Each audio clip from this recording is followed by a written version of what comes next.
नमस्ते, आदाब, सत श्री अकाल एंड स्वागत है आप सभी लोगों का एक इंपॉर्टेंट जॉब अपडेट वीडियो में।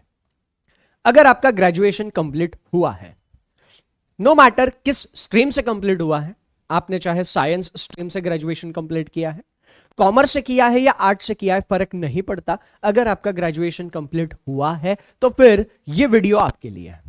अगर आपका ग्रेजुएशन कंप्लीट हुआ है और आप अपने लिए एक अच्छी जॉब अपॉर्चुनिटी ढूंढ रहे हो तो यह वीडियो आपके लिए है। अब अच्छी जॉब अपॉर्चुनिटी से क्या मतलब है मेरा, मैं इस सेशन में, इस वीडियो में दो जॉब अपॉर्चुनिटीज की बात करने वाला हूं, जिसमें से एक जॉब के लिए आपको सैलरी 40,000 के आसपास मिलेगी और दूसरे जॉब के लिए सैलरी 60 से 75,000 के बीच में मिलेगी। पहले सैलरी की बात कर रहा हूं। किसी भी स्ट्रीम से आपका ग्रेजुएशन अगर कंप्लीट हुआ है, आप पहली सैलरी 40,000 से 75,000 के बीच में पा सकते हो। ऐसे दो एग्जामिनेशन की, दो पोस्ट की मैं बात इस वीडियो में करने वाला हूं। जी हां, अभी आईबीपीएस ने आरआरबी पीओ और क्लर्क के लिए नोटिफिकेशन जारी कर दिया है। क्या होता है आरआरबी पीओ और क्लर्क? आरआरबी यानी रीजनल रूरल बैंक, क्षेत्रीय ग्रामीण बैंक। हर एक स्टेट के पास अपनी अपनी क्षेत्रीय ग्रामीण बैंक है। जैसे अगर मैं महाराष्ट्र की बात करता हूं तो महाराष्ट्र में है महाराष्ट्र ग्रामीण बैंक। तो स्टेट के रूरल एरियाज में बैंकिंग सिस्टम को पेनिट्रेट करने के लिए, बैंकिंग सिस्टम को पहुंचाने के लिए रीजनल रूरल बैंक का व्यवस्था किया गया था। तो ऐसे हर एक स्टेट का अपने रूरल एरियाज के लिए बैंक होता है। उन बैंक में क्लर्क और ऑफिसर लेवल की भर्तियां निकल चुकी है। सारे स्टेट की मिलाकर 11,800 से ज्यादा वैकेंसीज है। इसमें आपके स्टेट में कितनी अवेलेबल है ये हम इस वीडियो में आगे जानेंगे। आपकी पहली सैलरी, अगर आप क्लर्क की एग्जामिनेशन क्लियर करते हो, अगर आप क्लर्क की एग्जामिनेशन क्लियर करते हो तो आपकी पहली सैलरी 40,000 के आसपास होने वाली है। क्लर्क की एग्जाम क्लियर करके पीओ की एग्जाम 60 से 75,000। आज से लेके एग्जामिनेशन तक 82 दिन का गैप है। इन 82 दिनों में आपने सही डायरेक्शन में सिर्फ मेहनत नहीं करनी, मेहनत सभी लोग करेंगे, ज्यादातर लोग मेहनत करेंगे, पर वो मेहनत अगर सही डायरेक्शन में हुई तो आपको सफलता मिलने वाली है। तो ये बात याद रखना कि अगले 82 दिन सही डायरेक्शन में आप मेहनत करते गए तो एक सीट आपकी पक्की होनी है। इस वीडियो में मैं सारी चीजों के बारे में बात करने वाला हूं। ये एग्जामिनेशन कौन दे सकता है, क्या एलिजिबिलिटी क्राइटेरिया है, एग्जामिनेशन का पैटर्न कैसे होगा, क्या सिलेबस है, कब एग्जामिनेशन होंगे, फॉर्म फिलअप कब स्टार्ट होगा, A to Z सारी की सारी चीजें। इस सेशन के एंड में इस एग्जामिनेशन के लिए कैसे तैयारी करनी है, उसके लिए फ्री रिसोर्स और पेड रिसोर्स दोनों भी मैं आपको बताऊंगा। फ्री रिसोर्सेज भी आपको बताऊंगा, पेड भी आपको बताऊंगा। तो चलिए शुरू करते हैं। सबसे पहले यहां पर इंपॉर्टेंट चीज देख लेते हैं कि इंपॉर्टेंट डेट क्या क्या है। तो यहां पर सबसे पहली और इंपॉर्टेंट डेट जो है, फॉर्म फिलअप कब से शुरू हो रहा है। तो फॉर्म फिलअप आज से ही शुरू हो चुका है ना। आज से ही फॉर्म फिलअप शुरू हो चुका है। आज से लेके 21 तारीख तक आप इस एग्जामिनेशन के लिए फॉर्म फिल कर सकते हो, आप इस एग्जाम के लिए अप्लाई कर सकते हो आज से लेके 21 तारीख तक। अब इसमें आपको फॉर्म फिल करने में गलतियां नहीं करनी है, क्योंकि क्या होता है बहुत बार, मतलब इतना बताने के बाद भी स्टूडेंट गलती करते रहते हैं और फिर बाद में कॉल पे कॉल करके परेशान होते रहते हैं, खुद भी परेशान और हमें परेशान करते हैं। तो फॉर्म फिलअप के लिए एक वीडियो मैं आप लोगों के लिए बना रहा हूं। वो वीडियो आप लोगों को मिल जाएगा, तो वो वीडियो देखने के बाद ही फॉर्म फिल करना है। ओके, तो वीडियो आपको अगर कहीं नहीं मिलता तो मेरे टेलीग्राम चैनल पर जुड़े रहना। टेलीग्राम पे सर्च करना सचिन सर बैंकिंग वाला। उस टेलीग्राम चैनल पर मैं फॉर्म फिलअप का वीडियो आपके लिए डाल दूंगा। ठीक है, जब उस चैनल पे आपको वो वीडियो मिलेगा उसके बाद ही, वो देखने के बाद ही फॉर्म फिलअप स्टार्ट कर देना। यहां पर एडिट विंडो जरूर दे रखी है, मतलब अगर फॉर्म में कुछ गलतियां होती है तो उन गलतियों को सुधारने के लिए आपको एक गैप दिया जाएगा। उस गैप के अंदर आप अपने फॉर्म में अगर कुछ दुरुस्तियां है तो वो कर सकते हो, पर इस फॉर्म में कुछ फील्ड्स ऐसी है, कुछ जानकारी ऐसी है जिसको आप बदल नहीं पाओगे, एडिट विंडो में भी बदल नहीं पाओगे। वो कौन सी जानकारी है मैं आगे बताने वाला हूं। अब इसका जो प्रिलिमिनरी एग्जामिनेशन होगा, प्रिलिमिनरी एग्जामिनेशन के डेट्स वगैरह मैं आपको एग्जैक्ट कैलेंडर के हिसाब से बताता हूं, है ना। कैलेंडर के हिसाब से ऑफिसर स्केल 1, है ना, जो ऑफिसर लेवल की भर्ती होगी उसकी प्रिलिमिनरी एग्जामिनेशन 22 और 23 नवंबर को होगी। ये आईबीपीएस कैलेंडर में दिए हुए डेट्स है। नोटिफिकेशन में सिर्फ हमें इतना बताया गया है कि नवंबर में होगा, पर ये कैलेंडर में दिए हुए डेट से 22-23 नवंबर। फिर preliminary examination IBPS RRB clerk का क्लरिकल लेवल का जो प्रिलिमिनरी एग्जामिनेशन होगा 6, 7, 13, 14 दिसंबर को होगा, है ना। ये कैलेंडर में दिए हुए डेट्स है, नोटिफिकेशन में सिर्फ दिसंबर इतना लिखा है, पर कैलेंडर में जो डेट्स दिए हैं उनके हिसाब से ये 6, 7, 13 और 14 को होना है। मेंस एग्जामिनेशन की बात करूं, ऑफिसर लेवल का मेंस एग्जामिनेशन होने वाला है 28 दिसंबर को। प्रीलिम्स एग्जामिनेशन जब आप क्लियर कर लोगे तो प्रीलिम्स क्लियर करने के बाद आप मेंस एग्जामिनेशन के लिए अप्लाई करोगे, और वो मेंस एग्जामिनेशन कब होगी? 28 दिसंबर को होगी। उसके बाद ऑफिस असिस्टेंट की जो मेंस एग्जामिनेशन है 1 फरवरी 2026 को होगी। बहुत अच्छा टाइम है, बहुत अच्छा टाइम है। और ऑफिसर स्केल 2 एंड 3 के लिए जो लोग अप्लाई करना चाह रहे हैं उनके लिए सिंगल स्टेज एग्जामिनेशन 28 दिसंबर को होगा। ओके, तो ये इंपॉर्टेंट डेट्स थी। अब रही बात कौन ये एग्जामिनेशन दे सकता है, इस परीक्षा के लिए कौन कौन आवेदन कर सकता है। तो यहां पर ऑफिस असिस्टेंट यानी क्लर्क, यानी ग्रुप बी, नोटिफिकेशन में इसको इस बार ग्रुप बी लिख कर दिया है ना। तो क्लर्क और पीओ दोनों के लिए आपकी शैक्षणिक योग्यता क्या होनी चाहिए, एजुकेशनल क्वालिफिकेशन क्या होना चाहिए? किसी भी यूनिवर्सिटी से, किसी भी रिकॉग्नाइज्ड यूनिवर्सिटी से किसी भी विषय में स्नातक डिग्री, ग्रेजुएशन आपका कंप्लीट होना चाहिए। सब्जेक्ट स्ट्रीम मैटर नहीं करेगा, चाहे साइंस हो, चाहे आर्ट्स हो, चाहे आपने बीए किया हो, चाहे बीकॉम किया हो, चाहे इंजीनियरिंग किया हो, है ना। तो आपकी डिग्री कौन सी है मैटर नहीं करेगा, बस आपके पास डिग्री होनी चाहिए, ठीक है। अब उसके बाद स्थानीय भाषा का ज्ञान जरूरी है, लोकल लैंग्वेज जरूरी है।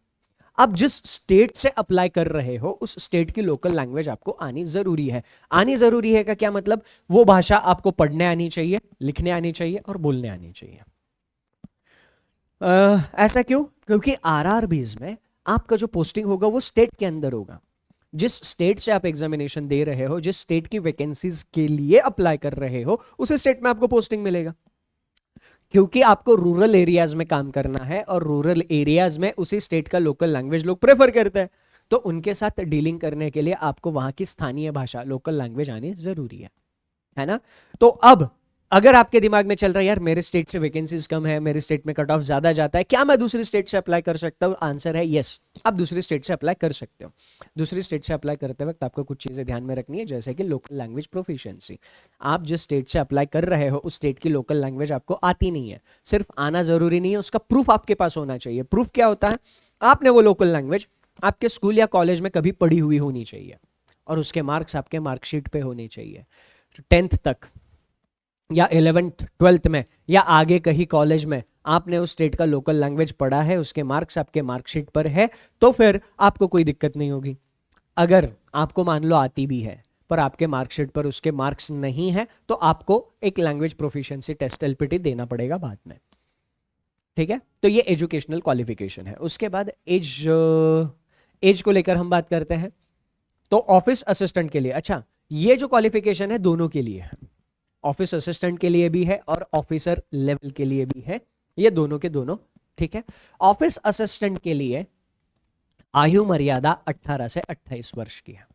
आपका एज, आपकी आयु न्यूनतम 18 और अधिकतम 28 वर्ष की होनी चाहिए ऑफिस असिस्टेंट के लिए, और ऑफिसर लेवल के लिए 18 से 30 वर्ष के बीच में। अब इसमें आपका कंफ्यूजन ना हो इसीलिए मैं डेट्स भी यहां पर लिखकर लाया हूं। डेट्स में क्या है, अगर आप ऑफिस असिस्टेंट के लिए अप्लाई करना चाहते हो, 2 सितंबर 1997 के पहले का आपका जन्म नहीं होना, 2 सितंबर 1997 इसके पहले की बर्थ डेट आपकी होगी नहीं चलेगा, यही बर्थ डेट होगी चल जाएगा। 2 सितंबर 1997 को आप पैदा हुए हो चल जाएगा, इससे पहले हुए हो नहीं चलेगा। इसके बाद में होनी चाहिए और 1 सितंबर 2007 से पहले होनी चाहिए। 1 सितंबर 2007 के बाद अगर आपकी बर्थ डेट आ रही है तो आप एग्जामिनेशन देने के लिए एलिजिबल नहीं हो, है ना। तो यहां पर ये बस आपको नोट डाउन करना है। वैसे ही स्केल 1 अधिकारी पीओ के लिए, है ना, पीओ, इसके लिए आपकी बर्थ डेट 2 सितंबर 1995 के पहले की नहीं होनी चाहिए। 2 सितंबर 1995 होगी चल जाएगा, कोई दिक्कत नहीं है। फिर आपकी बर्थ डेट पीओ के लिए 1 सितंबर 2007 के बाद की नहीं होनी चाहिए, इसके बाद की नहीं होनी चाहिए, इसके पहले। अगर 2 सितंबर 1995 है आप अप्लाई कर सकते हो, 1 सितंबर 2007 है आप अप्लाई कर सकते हो, कोई दिक्कत नहीं है। तो ये एज को लेकर है। अब परीक्षा प्रारूप, एग्जामिनेशन पैटर्न हम देखते हैं। जो क्लर्क का एग्जामिनेशन होगा ना, ये 2 स्टेजेस में होगा। ऑफिस असिस्टेंट यानी क्लर्क का एग्जामिनेशन सिर्फ 2 स्टेजेस में होगा, प्रीलिम्स और मेंस। प्रीलिम्स और मेंस। प्रीलिम्स आपका होगा क्वालिफाइंग नेचर का। प्रीलिम्स क्लियर करने के बाद आप मेंस के लिए एलिजिबल हो जाओगे। प्रीलिम्स के स्कोर का काम सिर्फ इतना होगा कि आप मेंस दे रहे हो या नहीं दे रहे हो, ये डिसाइड करना। बाकी प्रीलिम्स के मार्क्स का और कोई रोल है ही नहीं। ठीक, फिर उसके बाद आते हैं मेंस पर। मेंस एग्जामिनेशन के मार्क्स के बेसिस पे आपका सिलेक्शन होगा।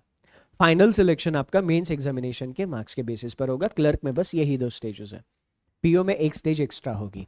स्केल 1 अधिकारी यानी पीओ के लिए सबसे पहले आपका प्रिलिमिनरी एग्जामिनेशन होगा, प्रारंभिक परीक्षा, सिर्फ क्वालिफाइंग नेचर का है। प्रिलिमिनरी एग्जामिनेशन के मार्क्स सिर्फ ये तय करेंगे आप मेंस एग्जामिनेशन दोगे या नहीं, है ना। नहीं दिए वैसे ही एग्जामिनेशन सिलेक्शन प्रोसेस से बाहर, है ना।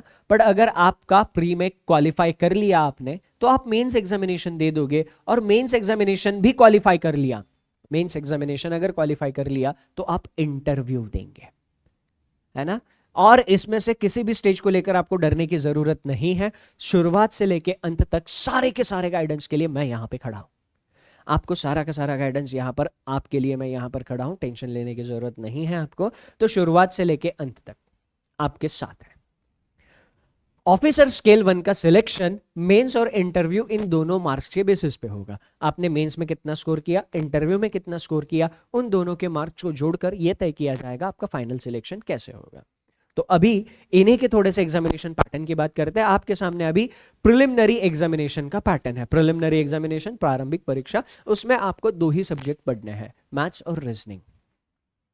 40 क्वेश्चन 40 मार्क के लिए आने हैं दोनों भी सब्जेक्ट में, और इसका मतलब 80 क्वेश्चन 80 मार्क। टाइमिंग बहुत इंटरेस्टिंग है। रीजनिंग के 40 क्वेश्चन करने के लिए आपके पास 25 मिनट का टाइम है। क्वांट के 40 क्वेश्चन करने के लिए आपके पास 20 मिनट का टाइम है। ये देख के डरना मत यार, 20 मिनट में इतने क्वेश्चन कैसे करेंगे। पीओ के एग्जामिनेशन में, स्केल 1 अधिकारी की एग्जामिनेशन में आपको सारे क्वेश्चन वैसे भी नहीं करने होते। कितने क्वेश्चन करने होते हैं इसका हिसाब किताब लगाने के लिए, अब क्या है ना, ये स्टेट टू स्टेट हिसाब किताब वारी करता है। तो अब हर एक स्टेट का इधर मैं डिस्कस नहीं कर सकता, तो इसलिए मैं आपको तरीका बताता हूं। गूगल पर आपको सर्च करना है कि आपके स्टेट के पिछले 3 साल की कट ऑफ क्या थी, क्लर्क की और पीओ की, गूगल पर मिल जाएगा। पिछले 3 साल की वैकेंसीज क्या थी, है ना, पिछले 3 साल की वैकेंसीज, पिछले 3 साल की कट ऑफ, ये ध्यान में रख दिया तो आपके सामने इस साल के वैकेंसीज सामने रखनी है, और उतने वैकेंसीज के हिसाब से कट ऑफ अंदाजन आप थोड़ा बहुत अंदाजा लगा सकते हो, है ना। इसमें एक तीसरा वेरिएबल फैक्टर भी होता है, पेपर का लेवल, बट मैं अभी यही कंसिडर कर रहा हूं कि पिछले जैसे 8-10 सालों से पेपर का लेवल वही रह रहा है, कुछ ज्यादा ऊपर नीचे नहीं होता, तो वैसे ही पेपर का लेवल अज्यूम करके मैं ये चीज बता रहा हूं, ठीक है। तो ये प्रिलिमिनरी एग्जामिनेशन है, इसका रिजल्ट आ जाएगा। रिजल्ट आने के बाद आपको पता चलेगा आपने ये क्लियर किया है कि नहीं। अगर आपने प्रिलिमिनरी एग्जामिनेशन किया है, क्लियर किया है, तो आप मेंस एग्जामिनेशन लिखोगे। मेंस एग्जामिनेशन में आपको रीजनिंग तो पेपर मिलेगा ही मिलेगा जो आपने प्री में पढ़ा है, मैथ्स का भी पेपर मिलेगा जो आपने प्री में पढ़ा है ना। तो रीजनिंग और मैथ्स दोनों में 40 क्वेश्चन 50 मार्क के लिए आने हैं, और दोनों के लिए आधे घंटे का टाइम मिलना है। आधे घंटे का टाइम यहां पर आपको मिलेगा दोनों सब्जेक्ट्स में। उसके बाद यहां पर एक नया सब्जेक्ट इंट्रोड्यूस हो जाता है जो आमतौर पे बाकी बैंकिंग एग्जाम्स में नहीं होता, कंप्यूटर नॉलेज। कंप्यूटर का बेसिक नॉलेज जरूरी है। अब वो क्या क्या चीजें जाननी है आगे सिलेबस में मैं ये डिस्कस करने वाला हूं। उसके बाद जनरल अवेयरनेस, जनरल और बैंकिंग अवेयरनेस, ये सारे एग्जामिनेशंस में हमें देखने को मिलता है। 40 क्वेश्चन 40 मार्क के लिए आने हैं, टाइम आपको मिलना है सिर्फ 15 मिनट का, सिर्फ 15 मिनट का टाइम मिलना है। अब इंग्लिश और हिंदी लैंग्वेज का पेपर आपके लिए यहां पर ऑप्शनल है, मतलब आप या तो इंग्लिश का दे सकते हो या हिंदी का दे सकते हो, आप ये चूज कर सकते हो। तो जिन लोगों को इंग्लिश से कुछ ज्यादा ही प्यार है, हाँ, इंग्लिश देख के पता नहीं कहाँ कहाँ से पसीना छूटता है, हाँ, तो उन लोगों के लिए ये आरआरबी का एग्जामिनेशन, क्षेत्रीय ग्रामीण बैंक का एग्जामिनेशन वरदान से कम नहीं है। आप यहाँ पे इंग्लिश पूरा स्किप करके सिर्फ हिंदी के भरोसे पेपर दे सकते हो। पर यार मैं यहाँ पर है ना एक बड़े भाई की तरह एक चीज कहना चाहूंगा, आप लोगों के साथ शेयर करना चाहूंगा। देखो बात तो सही है, अगर आपको इंग्लिश से बहुत ज्यादा ही परहेज है तो पूरी इंग्लिश स्किप करके इंग्लिश का एक अक्षर पढ़े बिना आप इस एग्जामिनेशन में सिलेक्शन ले सकते हो, बात सही है। पर इस पर के आगे की जानकारी बहुत इंपॉर्टेंट है। हिंदी का पेपर भी कुछ ढंग का नहीं आता, हिंदी का पेपर भी तगड़ा आता है। आपको लगता है कि यार हिंदी तो मुझे पता है, मैं तो हिंदी का पेपर कर लूंगा, आपको वो ठीक ठाक हद तक सही लगता है, पहली बात, डरा नहीं रहा हूं मैं, आपको बस अवगत करा रहा हूं। दूसरी बात, अगर आप इंग्लिश नहीं पढ़ते हो तो आपके लिए एक साल में सिर्फ 2 एग्जामिनेशन की अपॉर्चुनिटी है, सिर्फ 2 एग्जामिनेशन के अवसर है अगर इंग्लिश नहीं पढ़ते हो। कौन सा? ये आरआरबी क्लर्क और आरआरबी पीओ। इसके अलावा जितने भी बैंकिंग एग्जामिनेशन होंगे 10-12 साल भर में, इसके अलावा 10-12 जो साल भर में एग्जामिनेशन होंगे उसमें इंग्लिश आती ही आती है। तो अगर आप इंग्लिश अच्छे से पढ़ते हो तो आपके पास ज्यादा अवसर उपलब्ध है, ज्यादा अपॉर्चुनिटीज आपके पास अवेलेबल है अगर आप इंग्लिश पढ़ते हो, है ना। तो बस मैं यही कहूंगा, अगर आपको इंग्लिश से ज्यादा ही डर है तो इस एग्जामिनेशन के लिए हिंदी के भरोसे रह लो, बट धीरे धीरे इंग्लिश पढ़ना शुरू करो, क्योंकि इंग्लिश पढ़ने के बाद 12-15 एग्जामिनेशन एक साल में हम दे सकते हैं और इतनी ज्यादा बड़ी अपॉर्चुनिटी हमारे सामने आती है। बाकी सारा सिलेबस सेम है, इन 12-15 एग्जामिनेशन में सारा का सारा सिलेबस सेम है ना। तो ऐसे आपको मेंस एग्जामिनेशन में 120 मिनट का टाइम मिलेगा, 200 क्वेश्चन 200 मार्क के लिए आपको यहां पर मिलने हैं। ओके, उसके बाद यहां पर ये एडिट विंडो के लिए कुछ इंपॉर्टेंट चीजें हैं। आपने फॉर्म फिल कर दिया, पहली बात तो जो फॉर्म फिलअप का वीडियो मैं बनाऊंगा उसको देखे बगैर फॉर्म फिल करना नहीं है। दूसरी बात, अगर उसमें कुछ गलतियां हो जाती है तो उन गलतियों को सुधारने के लिए आपको कुछ टाइम दिया जाएगा 21 सितंबर के बाद, ठीक है। अब उसमें भी कुछ थोड़ा सी इंपॉर्टेंट इंफॉर्मेशन, सिर्फ वही कैंडिडेट एडिट विंडो में अपनी जानकारी को अपडेट कर पाएंगे, अपनी जानकारी सुधार पाएंगे जिन लोगों ने 1 सितंबर से 21 सितंबर के बीच में अपना एप्लीकेशन प्रोसेस कंप्लीट कर दिया है। आधा अधूरा भरा हुआ एप्लीकेशन फॉर्म आप एडिट नहीं कर पाओगे। आपने फाइनल सबमिट किया है, आपका पेमेंट हो गया है, आपको कंफर्मेशन मेल और मैसेज आ गया है आईबीपीएस की तरफ से, तो और तो ही आप इसको एडिट कर सकते हो, पहली बात। दूसरी बात, कैंडिडेट एडिट विंडो में अपनी जानकारी अपडेट कर सकता है और उसके लिए कैंडिडेट को मौका दिया जाएगा। अब इसमें क्या है, कुछ जानकारी ऐसी होगी जो आप एडिट विंडो में भी अपडेट नहीं कर पाओगे। अगर आपके नाम में कुछ गलती हुई है, आप एडिट विंडो में उसको बदल नहीं पाओगे। आपने ईमेल एड्रेस गलत लिखा है, मोबाइल नंबर गलत लिखा है, तो भी आप उसको बदल नहीं पाओगे। आपने आवेदन करते वक्त, एप्लीकेशन फॉर्म फिल करते वक्त जो भी एग्जामिनेशन के लिए मतलब यूनियन टेरिटरी या स्टेट सिलेक्ट किया है, आप बिहार से एग्जामिनेशन देने वाले फॉर एग्जांपल, ऐसा आपने फॉर्म फिल करते हुए चूज किया है, एडिट विंडो में आप इसको बदल नहीं पाओगे। आपने अपने एड्रेस के लिए जो स्टेट दिया है फॉर्म फिल के वक्त, वो आप चेंज नहीं कर पाओगे, है ना। उसके बाद आप जिस पोस्ट के लिए अप्लाई कर रहे हो वो पोस्ट आप चेंज नहीं कर पाओगे। उसके बाद आपकी नेशनैलिटी आप चेंज नहीं कर पाओगे। तो ये चीजें हैं जो आप बदल नहीं सकते। एडिट विंडो में सिर्फ और सिर्फ एक ही बार आप बदली कर सकते हो, एक ही बार आपको वो सारी की सारी जानकारी सुधारने का मौका दिया जाएगा और उसके लिए आपको 200 रुपीज पे करने पड़ेंगे, इररिस्पेक्टिव ऑफ द कैटेगरी। आप किसी भी कैटेगरी से बिलोंग करते हो, आपको 200 रुपए पे करने पड़ेंगे। उसके बाद कैटेगरी में मॉडिफिकेशन, मतलब अभी ये तो पता नहीं, मतलब यार ये चीज सोच सोच के मैं हैरान हो जाता हूँ। हर बार मैं फॉर्म फिलअप का वीडियो बनाता हूँ और हर बार मुझे ऐसे ऐसे मतलब सवाल आते हैं, सर मैंने ये गलत कर दिया, सर मेरी कैटेगरी मैंने गलत चूज कर दी, सर मेरे से नाम में गलती हो गई। अरे नाम में कैसे गलती हो सकती, खैर कोई ना। तो ऐसे बहुत ज्यादा केसेस आने के बाद यहाँ पर एक सुधार किया गया है। अगर आपको अपनी कैटेगरी बदलनी है तो कुछ चीजें ही अवेलेबल हैं, जैसे आप SC ST PWBD से सिर्फ इधर ही चेंज कर सकते हो, मतलब आप SC से ST कर सकते हो, SC से PWBD कर सकते हो, PWBD से ST या ST कर सकते हो। तो इन कैटेगरीज को इन कैटेगरीज के साथ बदला जा सकता है, जैसे general, EWS, OBC, non creamy layer, इनको जनरल, EWS और OBC से ही बदला जा सकता है, ठीक है। और इसको मतलब आपने जनरल, EWS और OBC से अप्लाई किया है तो आप किसी भी कैटेगरी में चेंज कर सकते हो। आप जनरल की जनरल में रह सकते हो, EWS में, OBC में, SC ST PWBD। जनरल से किसी भी कैटेगरी में जाने के लिए परमिशन है अप्लाई के लिए।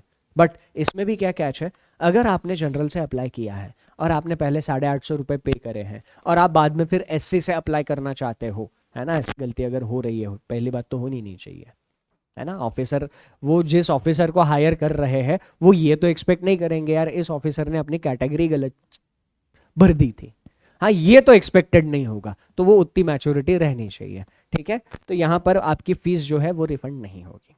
उसके बाद सिलेबस की बात करता हूं मैं। सिलेबस में आपको 2 सब्जेक्ट प्री के लिए और मेंस के लिए 5 सब्जेक्ट पढ़ने हैं, ठीक। कौन से दो सब्जेक्ट? रीजनिंग और क्वांट आपको प्रीलिम्स के लिए पढ़ना है। रीजनिंग में प्रीलिम्स में आपको सिर्फ और सिर्फ 8 चैप्टर्स पढ़ने हैं प्रीलिम्स में, सिर्फ ये 8 चैप्टर्स। इन 8 चैप्टर्स में भी ये वेटेज पजल, इसका वेटेज सबसे ज्यादा है। रीजनिंग कितने मार्क्स की आ रही है? 40 मार्क्स की। क्लर्क के एग्जामिनेशन में 40 में से 15 से 20 मार्क्स सिर्फ पजल्स के होंगे, 15 से 20 क्लर्क में। पीओ में 20 से 25 मार्क्स सिर्फ पजल्स के होने वाले हैं। 20 से 25 मार्क सिर्फ और सिर्फ पीओ के पजल के होंगे पीओ में। यानी अगर हम देखें तो कम तकरीबन 50% वेटेज सिर्फ एक चैप्टर का है। इस चैप्टर को प्रिपेयर करने के लिए दी बेस्ट रिसोर्स मैं आपको बता रहा हूं, दी बेस्ट, उससे बेस्ट हो ही नहीं सकता, और ये फ्री रिसोर्स है। रीजनिंग के पजल चैप्टर को प्रिपेयर करने के लिए दी बेस्ट रिसोर्स मैं आपको बता रहा हूं, 251 rules of puzzles by Sachin sir. YouTube पे सर्च करो, यूट्यूब पर अवेलेबल है। क्या सर्च करोगे? 251 rules of puzzles by Sachin sir. 13 घंटे का सेशन है ना, 13 घंटे का सेशन है। ये सेशन जरूर देखना है, मैं आपको बता रहा हूं। ये 13 घंटे का सेशन देख लिया, उसके बाद आप पजल में कोई गलती करो ये गुंजाइश ही नहीं है। ये जो 50% मार्क है सिर्फ 13 घंटे का एक लेक्चर, आप बहुत मेहनत से बनाया है। मेरे अभी तक के सारे एक्सपीरियंस का निचोड़ वो लेक्चर है ना। तो वहां पर आपको वो लेक्चर देखना है, और लेक्चर देखने के बाद इनकेस आप कंप्लीट देखते हो, बीच से देखना छोड़ देते हो तो कोई दिक्कत नहीं है, बट जो कंप्लीट देखेगा वो एग्जामिनेशन में इसको याद करेगा ही करेगा, मुझे पता है। हाँ, इसमें मैंने क्या दिया है मुझे पता है। आपको बहुत जगह की पेड बैचेस में भी ये कंटेंट नहीं मिलेगा जो मैंने आप लोगों के लिए फ्री में यूट्यूब पे अवेलेबल करा दिया है। अगर आप ये लेक्चर पूरा देखते हो तो लेक्चर खत्म होने के बाद उस वीडियो के नीचे कमेंट जरूर करके बताना कि इस वीडियो से इसके बारे में जानकारी मिली थी, आरआरबी नोटिफिकेशन वाले वीडियो से इसकी जानकारी मिली थी, और ये देखने के बाद आप यहाँ पर पहुंचाओ, ठीक है, ताकि मुझे भी पता चले यार मैं जो आप लोगों के लिए सोर्सेज बता रहा हूँ वो आप वाकई में फॉलो करते हो कि नहीं करते हो। उस तरीके से फिर मैं अगले वीडियो में आप लोगों के लिए सोर्सेज बताने नहीं बताने डिसाइड कर लूँ, ठीक है। तो वैसे रीजनिंग के लिए मैंने बता दिया। अब रीजनिंग का ये वाला लेक्चर करने के बाद पजल आपका सारा पूरा हो जाएगा। बाकी कोई भी टॉपिक आपको रीजनिंग का पढ़ना है, एक सिंपल काम करना है, टॉपिक का नाम यूट्यूब पर लिखना है, आगे लिखना है one shot by Sachin sir. Coding decoding one shot by Sachin sir. Blood relation one shot by Sachin sir. Direction and distance one shot by Sachin sir. Inequality one shot by Sachin sir. Syllogism one shot by Sachin sir. जो भी chapter पढ़ना है YouTube पर डाल दो, topic का नाम, आगे one shot by Sachin sir, खत्म कहानी। तो रीजनिंग में ये सारी चीजें पढ़नी है, आखिरी के 3 चैप्टर्स, और ये पूरे 11 चैप्टर हमें मेंस में पढ़ने होंगे। वैसे ही क्वांट में आपको ये जो पोर्शन है ये 10 से 20 मार्क के लिए पूछा जाएगा। क्लरिकल एग्जामिनेशन में इस 3 चैप्टर का वेटेज 15 से 20 मार्क का होगा क्लर्क प्रीलिम्स एग्जामिनेशन में। पीओ में इसका वेटेज 10 से 15 मार्क का रहेगा। उसके बाद डेटा इंटरप्रिटेशन, क्लर्क में 5 से 10 मार्क, पीओ में 10 से 15 मार्क डेटा इंटरप्रिटेशन, ठीक है। उसके बाद ये सारा का सारा अरिथमेटिक जो आपने ऑलरेडी अपने स्कूल कॉलेज टाइम में पढ़ लिया है, स्कूल में ही पढ़ा है, percentage, ratio, proportion, profit and loss, time, speed and distance, है ना, नाव और धारा, एवरेजेस, ये सारी की सारी चीजें आपने स्कूल टाइम में पढ़ी हुई है। ओके, तो ये क्वांट का सिलेबस है। इंग्लिश में आप लोगों को यहाँ पर 3 चीजें पढ़नी होती है। सबसे पहला इंग्लिश में आपको पढ़ना होता है ग्रामर, व्याकरण। ग्रामर पढ़ने के बाद आपको रीडिंग पर बेस्ड कुछ क्वेश्चंस पूछे जाते हैं, और रीडिंग पर बेस्ड कुछ क्वेश्चंस पूछने के बाद आपको वोकैबुलरी के ऊपर क्वेश्चंस पूछे जाते हैं। तो इंग्लिश में इन 3 चीजों को लेकर आपको सवाल पूछे जाएंगे। जैसे रीडिंग की अगर मैं बात करूं तो रीडिंग में आपको सेंटेंस रीअरेंजमेंट, ये वाला चैप्टर आपका रीडिंग बेस्ड होगा। रीडिंग कॉम्प्रिहेंशन, ये वाला चैप्टर आपका रीडिंग बेस्ड होगा, है ना। तो ऐसे रीडिंग पर बेस्ड आपसे कुछ सवाल पूछे जाएंगे। ग्रामर पर बेस्ड नाउन है, प्रोनाउन है, ग्रामर पर बेस्ड वर्ब्स है, adjective, adverb, preposition, conjunction, tenses, उसके बाद articles, error detection, sentence improvement, match the column, ये सारा ग्रामर बेस्ड है। ये सारे के सारे चैप्टर ग्रामर बेस्ड है। और उसके बाद आपके वोकैबुलरी के ऊपर फिलर्स पूछा। फिलर्स मतलब एक सेंटेंस दिया जाएगा, उस सेंटेंस से कुछ वर्ड्स को गायब कर दिया जाएगा। उस सेंटेंस से वर्ड्स को गायब करने के बाद आपको नीचे ऑप्शन दिए जाएंगे और पूछा जाएगा इन ऑप्शन में से उस ब्लैंक में कौन सा वर्ड फिट बैठता है। वर्ड स्वैप, मतलब सेंटेंस में कुछ वर्ड्स बोल्ड हाईलाइट करके दिए जाएंगे और आपसे पूछा जाएगा यार इनमें से कौन से वन वर्ड्स एक दूसरे के साथ पोजीशन बदल दे तो इस सेंटेंस का अर्थ कंप्लीट हो जाता है ना। उसके बाद आपका क्लोज टेस्ट वोकैबुलरी बेस्ड है। तो ये सारी की सारी चीज़ें इंग्लिश में मेजरली 3 चीज़ें आपकी देखी जाएगी। जैसे इंग्लिश में 3 चीज़ें देखी जाएगी सेम चीज़ें हिंदी में भी देखी जाएगी। हिंदी में व्याकरण देखा जाएगा, आपकी पढ़ने की आकलन क्षमता देखी जाएगी और उसके बाद आपके शब्दों का ज्ञान चेक किया जाएगा, आपकी शब्दावली चेक करी जाएगी, है ना। तो शब्दावली के ऊपर आपको क्या क्वेश्चन, क्या सवाल पूछे जा सकते हैं? पर्यायवाची शब्द, विपरीत अर्थक शब्द, मुहावरे और कहावतें आपसे पूछे जा सकते हैं, मुहावरे और लोकोक्तियां, है ना, अशुद्ध शब्दों में सुधारना। तो ये सारी की सारी चीजें आपको हिंदी में मिलेगी, किसमें? शब्दावली में, वोकैबुलरी में। सेम इंग्लिश में जैसे 3 चीजें चेक हुई वैसे हिंदी में भी चेक होगी। वैसे आपका वाचन क्षमता यानी आकलन क्षमता, रीडिंग कॉम्प्रिहेंशन, आप दी हुई चीजें कितने अच्छे से समझ सकते हो, तो ये आपसे पूछा जाएगा। और व्याकरण में आपसे संज्ञा, सर्वनाम, क्रिया, विशेषण, संधि, समास, वचन, लिंग, काल, पद, विराम, विराम चिन्ह, इनके ऊपर आपको सवाल देखने को मिलेंगे। तो भाषा का पेपर कोई भी हो, ये 3 चीजें मुख्यतः चेक देखी जाती है, व्याकरण, आकलन क्षमता और शब्दावली, है ना। तो ये 3 चीजों के ऊपर आपको बहुत अच्छे से ध्यान देना है। उसके बाद कंप्यूटर में कुछ बेसिक चीजें हमें पता होनी चाहिए। कंप्यूटर का बेसिक नॉलेज होना चाहिए, ऑपरेटिंग सिस्टम का नॉलेज होना चाहिए, माइक्रोसॉफ्ट ऑफिस के कुछ शॉर्टकट्स है, कंप्यूटर के कुछ शॉर्टकट्स है वो पता होने चाहिए, इंटरनेट और वेब टेक्नोलॉजीज के बारे में आइडिया होना चाहिए, computer networking, data sufficiency, computer में बेसिक ट्रबल शूटिंग, कौन सा प्रॉब्लम आए तो क्या सोल्यूशन निकालना होता है, और कंप्यूटर्स के टर्मिनोलॉजीज, और इसके साथ कंप्यूटर से जुड़ी हुई बाकी की अन्य जानकारियां, इसके ऊपर आपको एग्जामिनेशन में क्वेश्चंस देखने को मिलेंगे। तो ये है आपका सिलेबस। जनरल और बैंकिंग अवेयरनेस में बहुत सारे इंटरेस्टिंग चीज़ें आप पढ़ते हो। भारत का बैंकिंग सिस्टम कैसे काम करता है, बैंकिंग स्ट्रक्चर क्या है, पूरे के पूरे बैंकिंग स्ट्रक्चर में ये आप आरआरबी जिसके लिए एग्जामिनेशन देने जा रहे हो वो कहाँ पे फिट बैठता है, पूरे बैंकिंग सिस्टम में वो कैसे कंट्रीब्यूट करता है, फाइनेंशियल इंक्लूजन के पर्सपेक्टिव से आरआरबीज का क्या रोल है, आरआरबीज किसानों के लिए कैसे मदद करते हैं, सरकारी जो योजना है वो आरआरबीज के थ्रू कैसे इंप्लीमेंट करी जाती है। उसके अलावा बहुत कुछ नेशनल इंटरनेशनल बैंकिंग सिस्टम के बारे में बहुत सारी चीज़ें आप डिटेल में जनरल एंड फाइनेंशियल अवेयरनेस में पढ़ने वाले हो, बहुत मज़ा आएगा। ये सोर्स मैंने आपको बता दिया कि आप पजल का इससे बेहतर सोर्स, मतलब ये अभी मेरा सेशन है और इसीलिए इसकी बढ़ाई करने के लिए या खुद की तारीफ करने के लिए मैं नहीं बोल रहा हूँ, बिल्कुल नहीं बोल रहा हूँ। इस सेशन को अभी तक 8.5 लाख लोगों ने देख लिया, 8.5 लाख। इस सेशन के नीचे तकरीबन 5,000 कमेंट्स आए हैं। तो 5,000 कमेंट्स तकरीबन तो वो 5,000 लोग अभी तक बोल रहे हैं, मैं नहीं बोल रहा। वो 5,000 लोगों का कहना है कि ये अभी तक का उन्होंने देखा हुआ सबसे बेहतरीन सेशन है, ये वो लोग कह रहे हैं, है ना। तो ये सेशन आप लोगों को देखना ही है। आपके पजल के जर्नी में ये सेशन पूरा का पूरा टर्निंग पॉइंट होने वाला है। और इस सेशन की पीडीएफ टेलीग्राम चैनल पर अवेलेबल है। टेलीग्राम चैनल का नाम है सचिन सर बैंकिंग वाला, आप सर्च करना, वहां पर आपको इसकी पीडीएफ मिल जाएगी। उसके अलावा बाकी के वन शॉट्स में आपको बता रहा था, सिर्फ टॉपिक के नाम डालना, आगे one shot by Sachin sir लिखना। Syllogism one shot by Sachin sir, है ना। Blood relation one shot by Sachin sir, inequality one shot by Sachin sir, syllogism, आपको जो टॉपिक चाहिए वो टॉपिक का नाम one shot by Sachin sir, ठीक है। और अगर आप में से कोई बैच ज्वाइन करना चाहता है तो बैंक महापैक दी बेस्ट सॉल्यूशन है। इसमें आपको सारी बैचेस का एक्सेस मिल जाएगा और इन सारी बैचेस में आपको A to Z सारी की सारी चीजें एकदम डिटेल में मिल जाएगी। ओके, तो यहां पर बस जो है यही है। तो आज के सेशन में इस सेशन में मैं यहीं पर आप लोगों से इजाज़त लेता हूं। अगर आप लोगों को कुछ भी प्रॉब्लम हो इस नोटिफिकेशन को लेकर तो आपकी प्रॉब्लम आप नीचे कमेंट सेक्शन में डाल दीजिएगा, या तो मैं या मेरी टीम आपके क्वेरी का रिप्लाई ज़रूर करेंगे। आगे की जानकारी को लेकर अपडेट रहने के लिए, प्रिपरेशन के लिए, स्ट्रैटेजीज के लिए, A to Z सारी की सारी चीज़ों के लिए मेरे साथ टेलीग्राम पर जुड़े रहना है, सचिन सर बैंकिंग वाला। That's it from my side in this session. Thank you, take care, and सबसे important, enjoy your time. Bye bye.